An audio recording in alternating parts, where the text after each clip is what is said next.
আপনার ভালোবাসার মানুষকে নিয়ে আপনি অনেক চিন্তিত, ডিপ্রেশনে চলে যাচ্ছেন এটা ভেবে যে সে আপনাকে ঠকাচ্ছে কিনা, সত্যি ভালোবাসে কিনা আপনি বুঝতে পারছেন না। আপনার ভালোবাসার মানুষ যদি আপনাকে ঠকায় তাহলে এই কাজগুলো অবশ্যই করবে।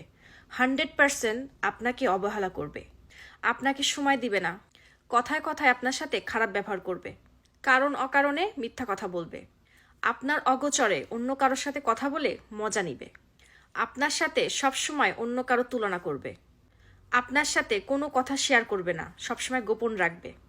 মনে রাখবেন, যে ভালোবাসা আপনাকে ডিপ্রেশনে নিয়ে যায় সেটা কখনোই ভালোবাসা ছিল না।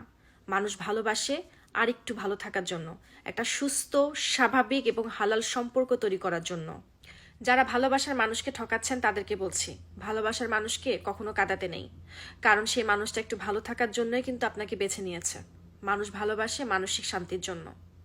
মানুষের জীবনে সমুদ্র পরিমাণ ভালোবাসা থাকলেও যদি মানসিক শান্তি না থাকে তাহলে বাকি সবকিছু অর্থহীন।